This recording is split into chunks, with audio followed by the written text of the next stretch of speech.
1 मार्च 2019। पूरी दुनिया के लिए ये बस एक सामान्य दिन था, लेकिन भारत की उत्तरी सीमाओं पर हिमालय की बर्फीली चट्टानों के बीच एक ऐसी घटना होने वाली थी जिसकी कहानी सुनकर आज भी रोंगटे खड़े हो जाते हैं। कश्मीर घाटी में उस समय कड़ाके की सर्दी का मौसम था। पहाड़ों की चोटियां बर्फ से ढकी थीं। तापमान -20 डिग्री के आसपास था। चारों तरफ सन्नाटा पसरा हुआ था। इतनी खामोशी कि दूर कहीं गिरती बर्फ की आवाज भी साफ सुनाई दे जाती। लेकिन इस खामोशी के पीछे एक खौफनाक तूफान छुपा हुआ था। कुपवाड़ा जिले के हंदवाड़ा सेक्टर में लाइन ऑफ कंट्रोल के पास घने देवदार के जंगलों और बर्फीले पहाड़ों के बीच पाकिस्तान की तरफ से कुछ हलचल शुरू हो चुकी थी। सीमा पार बैठे आतंक के सरगना एक बड़ी साजिश को अंजाम देने की तैयारी कर चुके थे। उनका प्लान बेहद खतरनाक था। पाकिस्तान के आतंकी संगठन जैश-ए-मोहम्मद के 6 चुनिंदा आतंकियों को भारत में घुसपैठ करने के लिए भेजा गया था।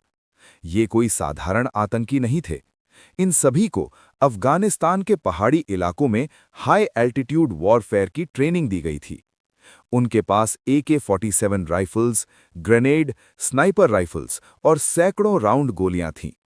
उनका मिशन साफ था, किसी भी तरह कश्मीर घाटी के अंदर घुसकर भारतीय सेना के किसी बड़े कैंप या शहर में आत्मघाती हमला करना। अगर ये मिशन सफल हो जाता तो दर्जनों नहीं बल्कि सैकड़ों लोगों की जान जा सकती थी। लेकिन उन्हें नहीं पता था कि जिस जमीन पर वो कदम रखने वाले थे, वहां भारत की सेना हर सांस के साथ चौकसी करती है। 1 मार्च की रात कुपवाड़ा के आर्मी बेस कैंप में तैनात राष्ट्रीय राइफल्स की एक यूनिट अपने रूटीन ऑपरेशन में व्यस्त थी। तभी रात करीब 2 बजे कंट्रोल रूम में लगे एक मोशन सेंसर ने अचानक अलार्म बजा दिया। ये सेंसर लाइन ऑफ कंट्रोल के पास लगी फेंसिंग के आसपास हलचल होने पर एक्टिवेट हो जाता था। ड्यूटी पर तैनात जवानों ने तुरंत स्क्रीन पर नजर डाली। थर्मल इमेजिंग कैमरे में कुछ हल्की हलचल दिखाई दे रही थी। पहले लगा कि शायद कोई जंगली जानवर होगा, लेकिन जब कैमरे को जूम किया गया तो स्क्रीन पर दिखाई देने वाला दृश्य देखकर सबकी सांसें थम गईं। बर्फ के बीच 6 गर्म आकृतियां धीरे धीरे भारतीय सीमा की तरफ बढ़ रही थीं। कमांडिंग ऑफिसर ने तुरंत रेडियो उठाया। इन्फिल्ट्रेशन कंफर्म्ड, सभी यूनिट्स अलर्ट हो जाएं। कुछ ही मिनटों में पूरा सेक्टर हाई अलर्ट पर आ चुका था, लेकिन असली चुनौती अभी बाकी थी। ये इलाका इतना कठिन था कि वहां तक पैदल पहुंचने में ही कई घंटे लग जाते थे। फिर भी भारतीय सेना के जवान बिना एक पल गंवाए निकल पड़े। इस ऑपरेशन का नेतृत्व कर रहे थे मेजर अरविंद राणा, एक अनुभवी अधिकारी जो कई आतंकवाद विरोधी ऑपरेशनों में हिस्सा ले चुके थे। उनके साथ थे 10 चुनिंदा कमांडो। इन सभी जवानों को पता था कि सामने दुश्मन प्रशिक्षित और खतरनाक है, लेकिन भारतीय सेना के लिए ये कोई नई बात नहीं थी। मेजर राणा ने अपने जवानों से सिर्फ एक बात कही, आज रात कोई भी आतंकी वापस नहीं जाएगा। रात के अंधेरे में ये टीम बर्फ से ढके पहाड़ों की तरफ बढ़ने लगी। कमर तक बर्फ, हड्डियां जमा देने वाली ठंड और चारों तरफ घना जंगल। हर कदम बेहद सावधानी से रखना पड़ रहा था, क्योंकि बर्फ के नीचे कहीं भी खाई हो सकती थी। करीब 4 घंटे तक लगातार चलते रहने के बाद सुबह होने लगी। आसमान हल्का नीला हो रहा था। तभी आगे चल रहे एक स्काउट को बर्फ में पैरों के ताजे निशान दिखाई दिए। मेजर राणा तुरंत समझ गए कि दुश्मन ज्यादा दूर नहीं है। उन्होंने टीम को 2 हिस्सों में बांट दिया। एक टीम दाईं तरफ से आगे बढ़ने लगी और दूसरी बाईं तरफ से। योजना थी आतंकियों को घेर कर खत्म करना, लेकिन अचानक सामने से गोली चलने की आवाज आई। धाएं, धाएं, धाएं।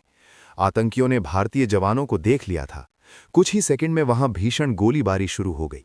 गोलियां पेड़ों को चीरती हुई निकल रही थीं। ग्रेनेड के धमाके से पूरा जंगल गूंज उठा। लेकिन भारतीय सेना के जवान पूरी तैयारी के साथ आए थे। उन्होंने आतंकियों को धीरे धीरे पीछे धकेलना शुरू कर दिया। तभी आतंकियों का सरगना चिल्लाया, जंगल की तरफ भागो। 6 आतंकी तेजी से घने जंगल की तरफ भागने लगे। मेजर राणा समझ गए कि अगर ये जंगल में घुस गए तो उन्हें ढूंढना बेहद मुश्किल हो जाएगा। उन्होंने बिना देर किए पीछा शुरू कर दिया। अब यह ऑपरेशन एक खतरनाक चूहे बिल्ली के खेल में बदल चुका था। 3 घंटे तक ये पीछा चलता रहा। कभी गोलियां चलतीं, कभी दोनों पक्ष बर्फ में छिप जाते। लेकिन आखिरकार आतंकियों को एक चट्टानी इलाके में घिरना पड़ा। अब उनके पास बचने का कोई रास्ता नहीं था। तभी उनमें से एक आतंकी ने अचानक ग्रेनेड फेंक दिया। धमाका इतना जोरदार था कि 2 जवान घायल हो गए। लेकिन भारतीय सैनिक पीछे हटने वाले नहीं थे। मेजर राणा खुद आगे बढ़े। उन्होंने अपनी राइफल से लगातार फायरिंग शुरू कर दी। 2 आतंकी वहीं ढेर हो गए। बाकी 4 ने एक पत्थर के पीछे पोजीशन ले ली। अब दूरी इतनी कम थी कि दोनों तरफ से गोलियां सीधे शरीर को चीर रही थीं। तभी एक आतंकी अचानक पीछे से हमला करने की कोशिश करने लगा, लेकिन लांस नायक विवेक ने उसे देख लिया। उन्होंने बिना देर किए छलांग लगाई और उस आतंकी को जमीन पर गिरा दिया।